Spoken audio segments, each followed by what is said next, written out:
क्या आपने कभी सोचा है कि अमीर लोग और गरीब लोग पैसे के बारे में बिल्कुल अलग क्यों सोचते हैं? क्यों अमीर और भी अमीर बनते जाते हैं, जबकि मिडिल क्लास और गरीब लोग कड़ी मेहनत के बावजूद संघर्ष करते रहते हैं? रॉबर्ट कियोसाकी की किताब रिच डैड पुअर डैड इसी रहस्य से पर्दा उठाती है। इस किताब की ताकत इसकी सरलता और सच्चाई में है। यह किताब सिर्फ पैसे कमाने के तरीकों के बारे में नहीं है, बल्कि यह सोचने और जीने के उस नज़रिए के बारे में है जो अमीर और गरीब के बीच फर्क पैदा करता है। रॉबर्ट के जीवन में दो पिता थे। एक पुअर डैड यानी उनके असली पिता, जो पढ़े लिखे थे, शिक्षित थे, सरकारी नौकरी करते थे और पैसे को लेकर पारंपरिक सोच रखते थे।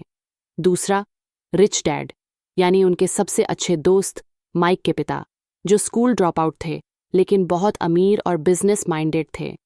यही दो विचारधाराएं रॉबर्ट के मन में टकराती रहीं।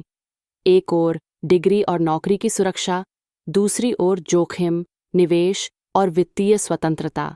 रॉबर्ट कहते हैं कि उन्होंने सीखा कि अमीर लोग पैसे के लिए काम नहीं करते, बल्कि पैसा उनके लिए काम करता है। अध्याय 2। अमीर लोग पैसे के लिए काम नहीं करते। रॉबर्ट बताते हैं कि उन्होंने और उनके दोस्त माइक ने बचपन में अमीर बनने की ख्वाहिश जताई। उनके पुअर डैड ने उन्हें पढ़ाई पर ध्यान देने और अच्छे ग्रेड लाने की सलाह दी ताकि वे एक सुरक्षित नौकरी पा सकें। वहीं रिच डैड ने उन्हें पैसे के बारे में सोचने और सवाल पूछने के लिए प्रेरित किया। उन्होंने सिखाया कि अगर तुम पैसे के पीछे भागते हो तो वह तुम्हें हमेशा दौड़ाता रहेगा, लेकिन अगर तुम पैसे को समझ जाओ तो वह तुम्हारे लिए काम करने लगेगा। रिच डैड ने उन्हें एक अनोखा प्रयोग करने के लिए कहा। उन्होंने रॉबर्ट और माइक को एक बहुत ही कम सैलरी पर अपने स्टोर में काम पर रखा, और जब दोनों बच्चों ने शिकायत की कि यह अन्याय है, तब रिच डैड ने समझाया कि यही वह चूहा दौड़ है जिसमें अधिकांश लोग फंसे रहते हैं। वह कहते हैं, डर और लालच ही वो भावनाएं हैं जो लोगों को फंसा देती हैं। वे नौकरी करते हैं, तनख्वाह मिलती है, खर्च बढ़ता है, फिर से काम करते हैं, और यह सिलसिला चलता रहता है। वे कभी खुद को रोक कर यह नहीं पूछते, क्या मैं पैसे का गुलाम बन गया हूँ? इस अध्याय का मूल संदेश है, पैसे के डर से बाहर निकलो और वित्तीय बुद्धिमत्ता को अपनाओ। अध्याय 2। वित्तीय साक्षरता की जरूरत। रॉबर्ट यहाँ बताते हैं कि ज्यादातर लोग इसलिए गरीब रहते हैं क्योंकि वे वित्तीय शिक्षा नहीं लेते। स्कूल हमें विज्ञान, गणित, इतिहास सिखाता है, लेकिन पैसे के बारे में नहीं। लोग पैसे कमाना सीखते हैं, लेकिन पैसे को बनाए रखना और बढ़ाना नहीं सीखते। यही कारण है कि बहुत से लोग लॉटरी जीतने या अच्छी जॉब मिलने के बावजूद कुछ सालों में फिर गरीब हो जाते हैं। रॉबर्ट दो शब्दों को समझाते हैं, एसेट, संपत्ति, और लायबिलिटी, दायित्व। अमीर लोग एसेट्स खरीदते हैं, जबकि गरीब और मिडिल क्लास लोग लायबिलिटीज को एसेट्स समझकर खरीदते हैं। उदाहरण के लिए, एक बड़ा घर या नई कार, जिसे लोग अपनी संपत्ति मानते हैं, दरअसल वो उनकी जेब से पैसा निकालता है, यानी वो एक लायबिलिटी है। जबकि रियल एसेट वह होता है जो आपकी जेब में पैसा डालता है, जैसे कि रेंटल प्रॉपर्टी, स्टॉक्स, रॉयल्टी आदि। यह अध्याय हमें यह सोचने पर मजबूर करता है, क्या हम वाकई अपनी आमदनी का सही उपयोग कर रहे हैं? अध्याय 3। अपने खुद के बिजनेस पर ध्यान दो। रॉबर्ट कहते हैं, नौकरी मत बदलो, माइंडसेट बदलो। अधिकांश लोग अपने बॉस के सपनों को साकार करने में अपनी पूरी उम्र लगा देते हैं, लेकिन खुद का बिजनेस या निवेश कभी नहीं शुरू करते। अमीर लोग बिजनेस का मालिक बनते हैं, वे सिस्टम और लोगों को पैसे कमाने के लिए रखते हैं। इसका मतलब यह नहीं कि हर कोई नौकरी छोड़कर कंपनी शुरू कर दे, बल्कि यह है कि आप अपनी कमाई का एक हिस्सा एसेट्स बनाने में लगाओ, जैसे कि प्रॉपर्टी, स्टॉक्स, रियल एस्टेट, किताबें या कोई ऐसा स्किल जो आपको पैसे कमाने में मदद करे। रॉबर्ट खुद एक नौकरी में थे, लेकिन उन्होंने हमेशा अपना असली फोकस एसेट्स पर रखा। यही आदत बाद में उन्हें फाइनेंशियली फ्री बना पाई। अध्याय 4। टैक्स और कंपनी की ताकत को समझो। रॉबर्ट इस अध्याय में अमीरों की टैक्स स्ट्रैटेजी को उजागर करते हैं। गरीब और मिडिल क्लास लोग तनख्वाह लेते हैं, टैक्स देते हैं, फिर खर्च करते हैं, लेकिन अमीर लोग पहले खर्च करते हैं और बाद में टैक्स देते हैं, क्योंकि वे कंपनियों के जरिए पैसा कमाते हैं। एक कंपनी के खर्च टैक्स से पहले कटते हैं, जबकि एक व्यक्ति के नहीं। वे बताते हैं कि अमीर लोग कंपनियों का इस्तेमाल करके सरकार के टैक्स नियमों का फायदा उठाते हैं। वे कानून का सही उपयोग करना जानते हैं। ये बातें हमें सिखाती हैं कि अगर हम सिस्टम को नहीं समझेंगे तो सिस्टम हमेशा हमें इस्तेमाल करता रहेगा। अध्याय 5। अमीर लोग पैसे के लिए काम नहीं करते, वे अवसर देखते हैं। रॉबर्ट कहते हैं, अधिकांश लोग यह कहते हैं, मेरे पास पैसे नहीं हैं, लेकिन अमीर लोग यह सोचते हैं, मैं यह कैसे अफोर्ड कर सकता हूँ। यही सोच का फर्क है। एक तरफ मानसिक रुकावट है, दूसरी तरफ मानसिक दरवाज़ा खुला है। रॉबर्ट ने खुद कई बार बिना पैसे के रियल एस्टेट डील्स की, सिर्फ अपने ज्ञान और अवसर पहचानने की क्षमता के बल पर। वे कहते हैं, सच में पैसा समस्या नहीं है, सोच है। अध्याय 6। काम करो सीखने के लिए, पैसे के लिए नहीं। रॉबर्ट बताते हैं कि एक समय ऐसा था जब उन्होंने एक जोरदार नौकरी छोड़ दी थी जिसमें अच्छी तनख्वाह थी। सबने कहा कि ये बेवकूफ़ी है, लेकिन रॉबर्ट जानते थे कि वे सिर्फ तनख्वाह के लिए काम नहीं करना चाहते। उन्होंने सीखा कि सबसे ज़्यादा मूल्यवान वह काम होता है जहां आप कुछ नया सीखते हैं। अमीर बनने के लिए स्किल्स और नॉलेज सबसे महत्वपूर्ण हैं, सिर्फ डिग्री नहीं। रॉबर्ट की सलाह है, जब भी नौकरी चुनो तो ये मत देखो कि तनख्वाह कितनी है, बल्कि यह देखो कि वहां तुम क्या नया सीख सकते हो। उदाहरण के लिए, एक सेल्स की नौकरी तुम्हें लोगों से बात करना, उन्हें समझाना और बातचीत की कला सिखा सकती है। यही स्किल आगे चलकर तुम्हारे खुद के बिजनेस, नेटवर्किंग और निवेश में काम आएगी। वे कहते हैं, फोकस करो सीखने पर, कमाने पर नहीं, क्योंकि एक बार अगर तुमने स्किल सीख ली तो पैसे तो अपने आप आने लगेंगे। अध्याय 7। बाधाओं को पार करो, डर, संदेह और आलस्य। रॉबर्ट बताते हैं कि वित्तीय स्वतंत्रता पाने की राह में सबसे बड़ी बाधा हमारा खुद का मन है। 5 मुख्य बाधाएं हैं। पहली, डर। पैसा खोने का डर सबसे बड़ा है। लोग निवेश से डरते हैं क्योंकि उन्हें नुकसान का डर होता है, लेकिन रॉबर्ट कहते हैं कि असली शिक्षा तभी मिलती है जब आप गलतियां करते हैं। अमीर लोग भी नुकसान उठाते हैं, लेकिन वे सीखते हैं और दोबारा उठ खड़े होते हैं। दूसरी, संदेह, अपने आप पर भरोसा न होना। अगर मैं फेल हो गया तो लोग क्या कहेंगे? ऐसे सवाल खुद को कमज़ोर बनाते हैं। अमीर लोग फैसले लेते हैं और उस पर डटे रहते हैं। तीसरी, आलस्य। बहुत से लोग कहते हैं, मेरे पास समय नहीं है, जबकि हकीकत यह है कि वे प्राथमिकता नहीं देते। रॉबर्ट कहते हैं, पैसा कमाने के लिए समय नहीं मिलता, बनाना पड़ता है। चौथी, बुरी आदतें, जैसे कि पहले खर्च करो, फिर जो बचेगा वो बचाओ। अमीर लोग उल्टा सोचते हैं, पहले खुद को भुगतान करो, यानी पहले अपनी सेविंग और निवेश करो, बाकी से खर्च चलाओ। पांचवीं, अहंकार। जब लोग मानते हैं कि उन्हें सब कुछ पता है, तब वे सीखना बंद कर देते हैं। अमीर लोग हमेशा सीखते रहते हैं। इन बाधाओं को पहचानना और उन्हें पार करना ही असली फाइनेंशियल सफलता की कुंजी है। अध्याय 8। पहले खुद को भुगतान करो। ये अमीरों का नियम है। रॉबर्ट एक बहुत ही अनोखा फाइनेंशियल नियम सिखाते हैं, पे योरसेल्फ फर्स्ट। इसका मतलब है कि जब भी आपको पैसे मिलें, तनख्वाह, बिजनेस या कोई आमदनी, तो सबसे पहले आप अपने सेविंग, निवेश या एसेट बिल्डिंग में डालें। इसके बाद टैक्स, बिल और बाकी खर्च करें। अगर आप उल्टा करते हैं, पहले खर्च और टैक्स, फिर सेविंग, तो आपके पास कभी कुछ नहीं बचेगा। अमीर लोग अपने एसेट्स पर सबसे पहले ध्यान देते हैं। अगर पैसा कम पड़ जाए तो वे और कमाते हैं, लेकिन सेविंग को नहीं छेड़ते। यह आदत हमें पैसे पर नियंत्रण रखना सिखाती है और हमें मजबूर करती है कि हम अपना फाइनेंशियल सिस्टम मजबूत बनाएं। अध्याय 9। Broad mindset. विशेषज्ञ नहीं, सामान्यज्ञ बनो। रॉबर्ट कहते हैं कि आज के ज़माने में सिर्फ एक स्किल में एक्सपर्ट होना काफ़ी नहीं है।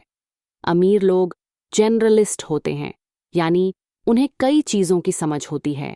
उन्हें sales, marketing, accounting, management, investment, इन सब की थोड़ी थोड़ी जानकारी होती है। इस तरह का ज्ञान उन्हें हर दिशा में मौके पहचानने में मदद करता है। वे कहते हैं, अगर तुम सेल्स में अच्छे नहीं हो तो कोई भी बिजनेस नहीं चला पाओगे।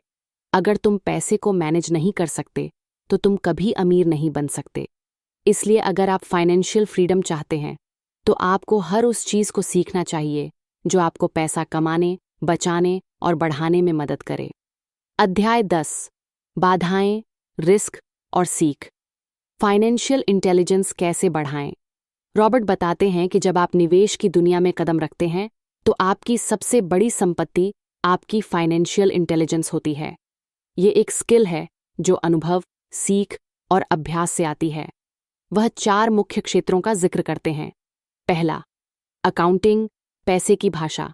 इसे सीखना जरूरी है ताकि आप जान सकें कि पैसा कहाँ जा रहा है और कैसे आ रहा है। दूसरा, इन्वेस्टिंग, पैसा कहाँ और कैसे लगाया जाए ताकि वह बढ़े। इसमें रिस्क मैनेजमेंट और अवसर पहचानने की कला भी आती है। तीसरा, मार्केट्स की समझ, दुनिया में क्या हो रहा है, इकोनॉमिक ट्रेंड्स क्या हैं। इन चीज़ों की समझ आपको बेहतर फैसले लेने में मदद करती है। चौथा, लॉ और टैक्सेशन, टैक्स के नियम, कंपनी बनाना, लीगल स्ट्रक्चर, ये सब फाइनेंशियल सिस्टम का हिस्सा है। अमीर लोग इनका अच्छा इस्तेमाल करना जानते हैं। वे कहते हैं कि यह सब आपको स्कूल में नहीं सिखाया जाता, लेकिन यह जिंदगी बदल सकता है। अध्याय 11, सीखने की भूख, हमेशा छात्र बने रहो। रॉबर्ट बताते हैं कि अमीर लोग हमेशा सीखते रहते हैं। वे सेमिनार में जाते हैं, किताबें पढ़ते हैं, मेंटर बनाते हैं और असफलताओं से सीखते हैं। वे कहते हैं, सीखना कभी बंद मत करो। अमीर लोग अपने बच्चों को भी पैसे की शिक्षा देते हैं। उन्हें पिगी बैंक में पैसे डालना ही नहीं सिखाते, बल्कि यह भी सिखाते हैं कि वह पैसा कैसे काम करे। रॉबर्ट की सलाह है, अपने मन को खुला रखो। अगर कोई मौका है तो पूछो, इससे मैं क्या सीख सकता हूँ। रिच डैड पुअर डैड का अंतिम और सबसे महत्वपूर्ण संदेश। रॉबर्ट कहते हैं कि जो चीज़ उन्हें बाकी लोगों से अलग बनाती है वह है एक्शन। बहुत से लोग किताबें पढ़ते हैं, प्लान बनाते हैं, लेकिन अमीर वही बनते हैं जो एक्शन लेते हैं। वे कहते हैं, तुम कभी परफेक्ट नहीं हो सकते, तुम्हें हर जवाब नहीं मिलेगा, लेकिन तुम्हें शुरुआत करनी होगी। अगर तुम गिरते हो तो फिर उठो। यही अमीरों की मानसिकता है। अब तक की समरी का सार, पैसे के लिए मत काम करो, पैसे को अपने लिए काम करने दो। एसेट्स खरीदो, लाइबिलिटीज नहीं। नौकरी छोड़ो नहीं, लेकिन अपने बिजनेस पर ध्यान दो। फाइनेंशियल एजुकेशन लो, ये स्कूल में नहीं सिखाई जाती।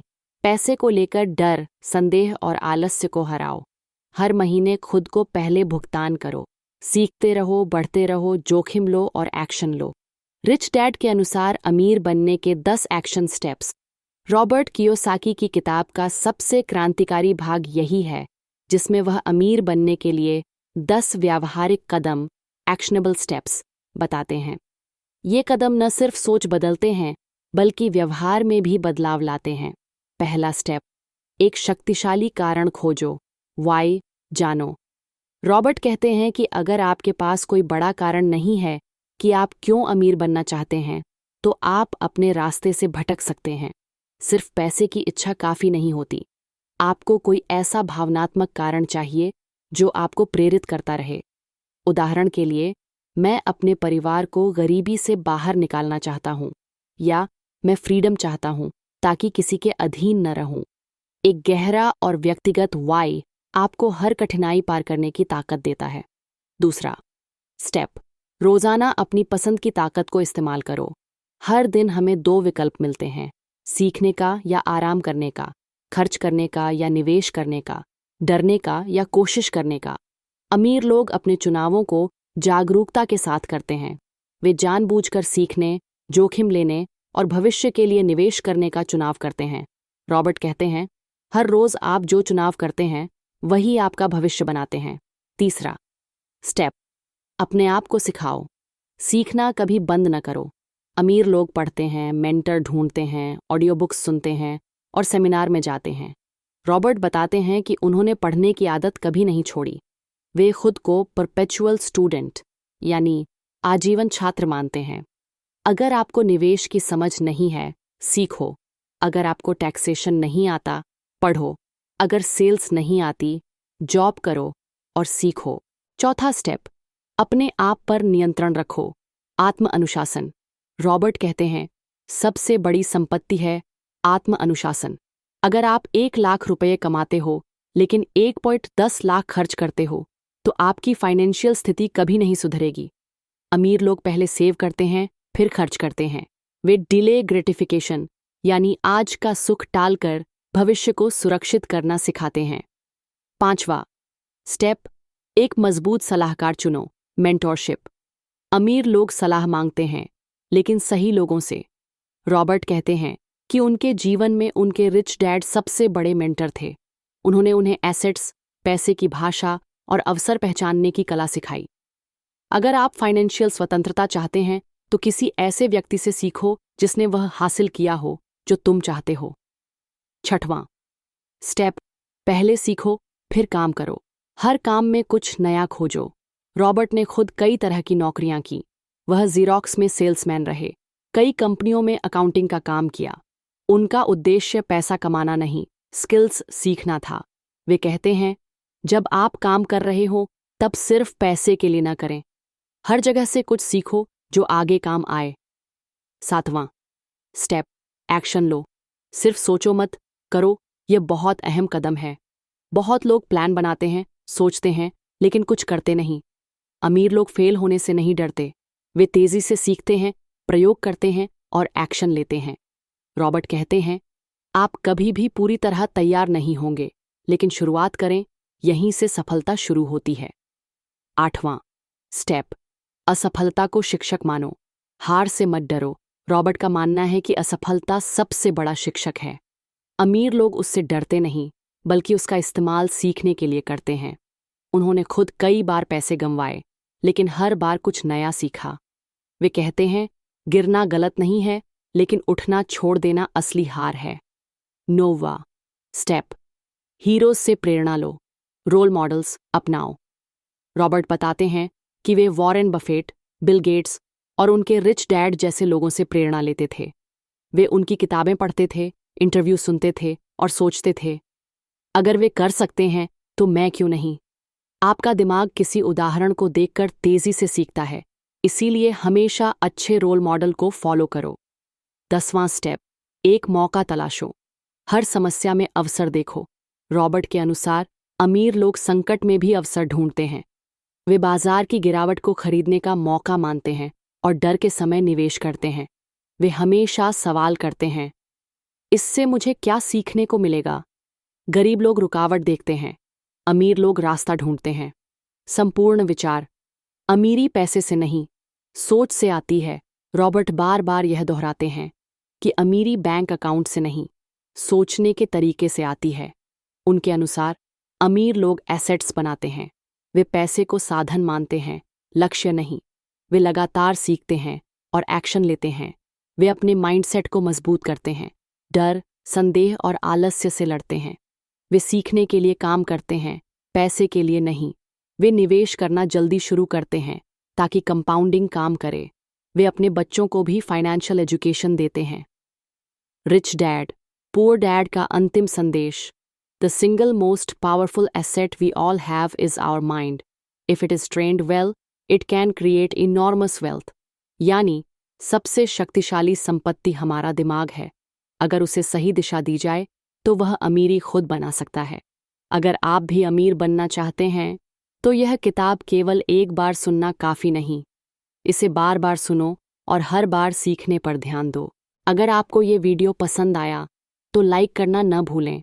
हमारे चैनल बुक सार हिंदी को सब्सक्राइब करें ताकि आपको ऐसी ही प्रेरक वीडियोस मिलती रहें। और हाँ, अगर आपके पास कोई और किताब का सुझाव है तो कमेंट में ज़रूर बताएं। धन्यवाद।